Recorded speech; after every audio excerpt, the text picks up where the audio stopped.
আবু দাউদের 515 নম্বর হাদিস। قال رسول الله صلى الله عليه وسلم المؤذن يغفر له مدى صوته ويشهد له كل رطب ويابس। মুয়াজ্জিনের আজানের আওয়াজ চারপাশে যেই পরিমাণ যায় এই পরিমাণ পর্যন্ত মুয়াজ্জিনের গুনাহ ক্ষমা করে দেওয়া হয়। মুয়াজ্জিনের আজানের আওয়াজ আল্লাহর যত ভিজা সৃষ্টি, শুষ্ক সৃষ্টি, মুয়াজ্জিনের আজান এই ভিজা সৃষ্টি আর শুকনা সৃষ্টি যাদের পাশ দিয়ে মুয়াজ্জিনের আজানটা যায়, এই সৃষ্টিগুলোও কিয়ামতের ময়দানে মুয়াজ্জিনের পক্ষে আল্লাহর কাছে সাক্ষী দিবে। তাহলে 5 নাম্বার গুনাহ মাফের উপায় আজান দেওয়া। 6 নাম্বার 2 রাকাত নামাজ পড়া। এই আমলটা দেরি করেন না, আজকেই পারলে করেন। 2 রাকাত নামাজ বাসায় গিয়ে আজকে করবেন। সবাই খালি নিয়ত করে যে কালকে করবো, পরে আগামী বছর জিগাইলেও আপনার বলে যে না এখনো করি নাই। 2 রাকাত নামাজ যদি পারেন আজকেই পড়বেন ইনশাআল্লাহ। আবু দাউদের 1521 নম্বর হাদিস। এই হাদিসের মধ্যে আছে قال رسول الله صلى الله عليه وسلم ما من عبد يذنب ذنبا فيحسن الطهور فيقوم فيصلي ركعتين إلا غفر الله له ذنبا। রাসূলুল্লাহ সাল্লাল্লাহু আলাইহি সাল্লাম বলেন, কোন ব্যক্তির গুনাহ হয়ে যাওয়ার পর সে যদি সুন্দরভাবে পবিত্রতা অর্জন করে 2 রাকাত সালাত আদায় করে, তার সালাম ফিরানো শেষ, তার গুনাহও শেষ। আল্লাহ তার জিন্দেগীর সব গুনাহ মাফ করে দেয়। 7 নাম্বার গুনাহ মাফের উপায় নিয়মিত 5 ওয়াক্ত নামাজ পড়া। সহিহ বুখারীর 526 নম্বর হাদিস। এক ব্যক্তি রাসূলুল্লাহ সাল্লাল্লাহু আলাইহি সাল্লামের কাছে এসে একটা গুনাহের কথা বললেন। ওই মুহূর্তে আল্লাহ সূরা হুদের 114 নম্বর আয়াত নাজিল করে দিলেন। সুবহানাল্লাহ। আল্লাহ তাআলা বলেন, ওয়া আকিমিস সালাতা তারাফাইন নাহারি ওয়া যুলাফাম মিনাল লাইল ইন্নাল হাসানাতি ইউযহিবনাস সাইয়্যাত। তুমি দিনের 2 প্রান্তে নামাজ কায়েম করো, রাতের কিছু অংশে নামাজ পড়ো, অর্থাৎ 5 ওয়াক্ত নামাজ পড়ো, নিশ্চয়ই পুণ্য পাপের কাজকে দূর করে দেয়। এখানে পুণ্য দ্বারা উদ্দেশ্য 1 নাম্বার 5 ওয়াক্ত নামাজ। যারা নিয়মিত 5 ওয়াক্ত নামাজ পড়বে আল্লাহ তাদের গুনাহগুলা ধুয়ে মুছে সাফ করে দিবে। তো এই আয়াত নাজিল হওয়ার পর যে সাহাবী আসছে সমস্যা নিয়ে, হুজুর আমার পাপ, এটা কি আয়াত আমার জন্যই শুধু? নবীজি বললেন, না, বাল্লি জামিই উম্মতি, সারা পৃথিবীতে আমার যত মুসলমান উম্মত সবার জন্য এই আয়াত। তাহলে 7 নাম্বার 5 ওয়াক্ত নামাজ পড়া। পড়ব তো ইনশাআল্লাহ। সূরা বাকারা 238 নম্বর আয়াতে আল্লাহ বলেন, হাফিজু আলাস সালাওয়াতি ওয়াস সালাতিল মুস্তা। তোমরা নামাজ সমূহের প্রতি যত্নবান হও, বিশেষ করে আসরের নামাজ। আসরের নামাজ কেন? আসরে কেউ থাকে বাজারে, কেউ থাকে মাঠে, আর মা বোনরা চুলার সামনে থাকে। ভাতটা সিদ্ধ হইলে আসরটা পড়বো, আলুটা সিদ্ধ হইলে আসরটা পড়বো। এই সিদ্ধ করতে করতে সূর্য হলুদ বানায়, আর আমরাও অলসতা বশত সূর্যটা হলুদ বানাই। এই সূর্য হলুদ বানায়া যারা আসর পরে, বলে নাই যে পরে না, বলছে নবীজি যারা সূর্যটা হলুদ ইচ্ছা করে বানায়া আসর পরে, তিলকা সালাতুল মুনাফিকিনা, তিলকা সালাতুল মুনাফিকিনা, তিলকা সালাতুল মুনাফিকিনা। নবী বলেন যারা ইচ্ছাকৃতভাবে সূর্য হলুদ বানায়া আসর পরে, এটা মুনাফিকের নামাজ, এটা মুনাফিকের নামাজ, এটা মুনাফিকের নামাজ। আবু দাউদ 413 নম্বর হাদিসে আছে যে নবী বলছেন এটা মুনাফিকের নামাজ, এটা মুনাফিকের নামাজ, এটা মুনাফিকের নামাজ। কামা ফানাকরা আরবাআ, দাঁড়ায়া কোনো মতে মোরগের মতো 4টা ঠুকুর দেয়, আল্লাহু আকবার, সামি আল্লাহু আকবার, আল্লাহু আকবার, 4টা ঠুকুর দেয়। ওই যে সূর্য ডুবে ডুবে তো তাড়াতাড়ি আপনার 4 রাকাত নামাজ পড়ে। নবীজি সাল্লাল্লাহু আলাইহি সাল্লাম বললেন এটা মুনাফিকের নামাজ। বলেন ভাই, ভুলগুলো তো আমাদের হয়ে যাচ্ছে, এটা যেন ইচ্ছাকৃত ভাবে না হয়। আল্লাহ আমাদেরকে হেফাজত করেন। এশার নামাজ, ফজর নামাজ, এই 2 নামাজে গুরুত্ব বেশি দিতে হবে। সব নামাজ তো পড়বো আমরা, কিন্তু এই 2 নামাজ কেন? সাধারণত শয়তান ধোকা দিয়ে এশাটা পড়ায় না। শয়তান বলে, এই এত তাড়াতাড়ি এশা পড়বি কেন, আরো সময় আছে না? তো পরে আপনার 10টা বেজে যায়। পরে আবার চিন্তা করে, অমুক মসজিদে না পাশে ছোট্ট একটা রুমে জামাত হয় মাঝে মাঝে, তুমি ওইটাতে গিয়ে পড়বা। আবার শয়তান ধোকা দেয়। তো ধোকা দিতে দিতে 12টা বাজায় ফেলে। তো উনি চিন্তা করে নামাজ না পড়ি, শয়তানকে করো। এইভাবে হজরতে আপনার হঠাৎ ঘুমায়া যায়, ওইটা থেকে সকাল 10টা। শয়তান ধোকা দিয়ে এশাটা পড়ায় না।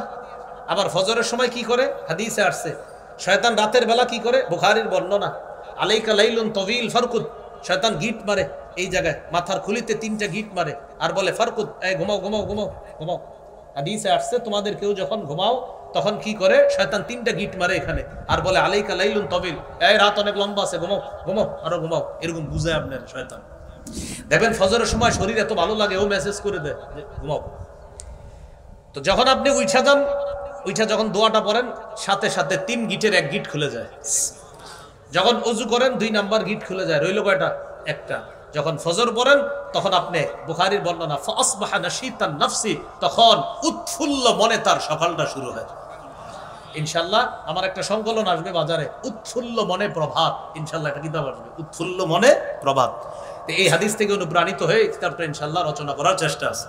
তো উৎফুল্ল মনে সকালটা তার শুরু হয়। তাহলে 3 গিট খুলে কিভাবে? উইঠা দোয়া পড়লেন 1 গিট, ওযু করলেন আরেক গিট খুলে, নামাজ পড়লে আরেক গিট খুলে। সত্যি সত্যি দেবেন ফজরটা পড়ার পর শরীরের মধ্যে একটা চাঙ্গা ভাব কাজ করে। আল্লাহ আমাদের সকলকে এশা ফজর অন্যান্য নামাজের পাশাপাশি এই 2টা সালাত আর ওই যে আসর এগুলা গুরুত্ব দেওয়ার তৌফিক দান করেন। রাসূলুল্লাহ সাল্লাল্লাহু আলাইহি সাল্লাম বলেন, মান সাল্লাল ইশা ফি জামাআ, কেউ যদি এশার নামাজ জামাতে পড়ে ঘুমায়ও থাকে, অর্ধেক রাত জেগে ইবাদত করার সওয়াব আল্লাহ দান করেন। ওয়া মান সাল্লাল গাদাতা ফি জামাআ ফাকান্নামা সাল্লাল লাইলা কুল্লাহ, কেউ যদি ফজরের নামাজ জামাতে পড়ে আল্লাহ তাকে সারা রাত নামাজ পড়ার সওয়াব দান করেন। আপনি এশা জামাতে পড়ে ঘুমায় গেছেন, ঘুম থেকে উইঠা ফজর পড়ছেন আর সারা রাত কোনো ইবাদত করেন নাই, এশার নামাজ জামাতে পড়ে ঘুমায় গেছেন, উইঠা ফজর পড়ছেন, বাস এই 2টা নামাজ আপনি জামাতে পড়ছেন। নবীজি বলেন তুমি সারা রাত ইবাদত করলে যেই সওয়াব হইতো ওই সওয়াব আল্লাহ দিয়ে দিবেন। তাহলে 5 ওয়াক্ত নামাজে গুরুত্ব দাও। কতগুলো? 7। 8 নাম্বার জামাতের সাথে নামাজ পড়া। এক ব্যক্তি নবীজির কাছে আসছে, সহিহ মুসলিমের বর্ণনা, আয়েশা বলতেছে আকিম আলাইয়া হাদ্দা, হুজুর আমি তো শেষ। কি হয়েছে তোমার? আমি এমন এক পাপ করছি, আপনি এই মুহূর্তে বিচার না করলে আমি শেষ, আপনি বিচার করেন। ইতিমধ্যে জামাত দাঁড়ায় গেছে, নবীজি ইমামতি করলেন, নামাজ পড়াইলেন।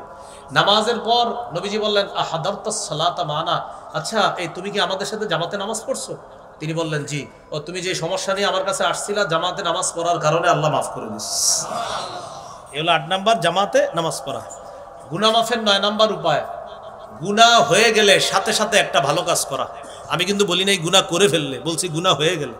কারণ অনেক চালাক মানুষ আছে, এরা আবার কি করবে, এই বয়ান উল্টা বুঝা এখন থেকে একটা গুনাহ করবে, ভালো কাজ করবে। বিষয়টা কিন্তু এমন না, আমি বলছি গুনাহ হইলে। মুসলমান গুনাহ করতে পারে না, মুসলমানের গুনাহ শয়তানের ধোকায় হতে পারে।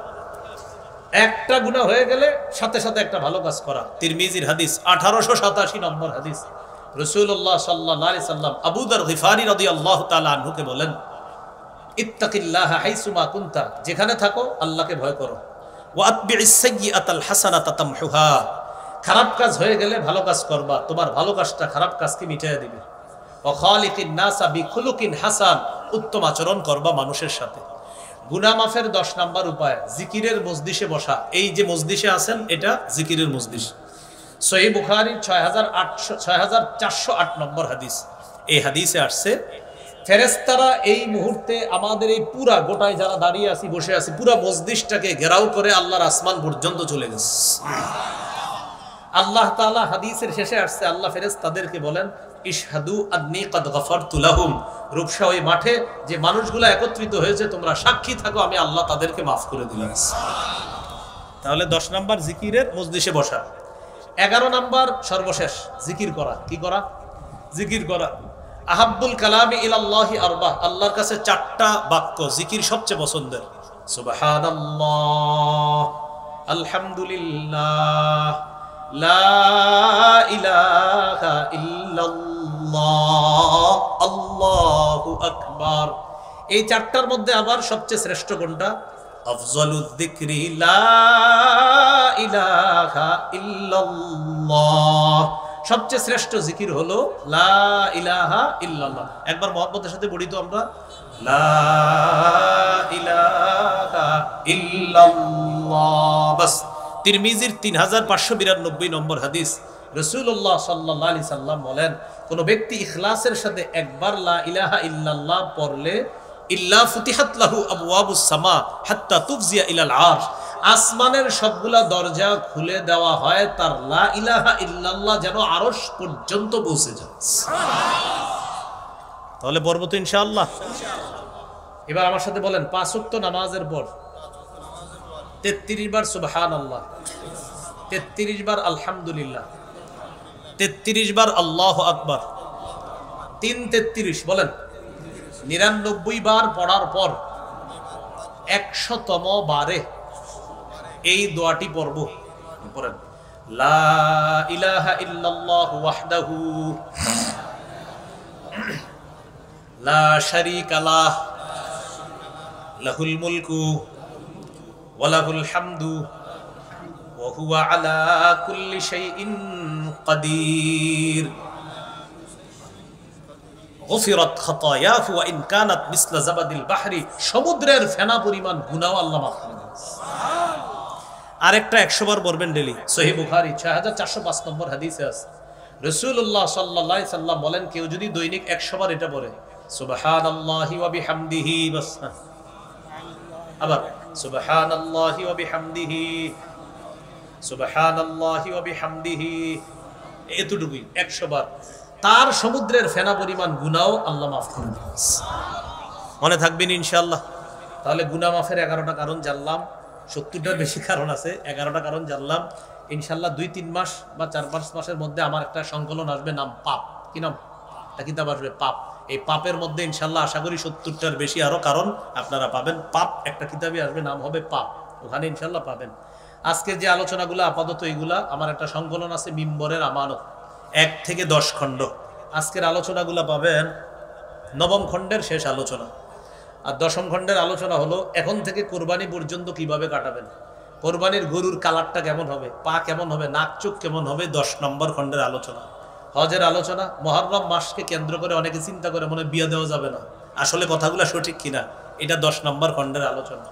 প্রথম খণ্ডের আলোচনা সন্তানের 64টি অধিকার, দ্বিতীয় খণ্ডের আলোচনা শিরিক বেদাত কুফর তাওহীদ, তৃতীয় খণ্ড হালাল হারাম, চতুর্থ খণ্ড স্বামীর 24টা অধিকার, স্ত্রীর 19টা অধিকার, পঞ্চম খণ্ড লা ইলাহা ইল্লাল্লাহর ব্যাখ্যা, ষষ্ঠ খণ্ড নামাজ, সপ্তম অষ্টম খণ্ড নাপাক পাকের মাসালা আর নামাজের মাসালা, নবম খণ্ড নামাজ, নবম খণ্ড যাকাত, রমজান, ঈদ, ঈদ পরবর্তী করণীয়, আর 10ম খণ্ড হলো ঈদ উল ফিতরের পর থেকে সফর মাস পর্যন্ত যে করণীয়গুলো আছে, এই আলোচনা 10ম খণ্ডের।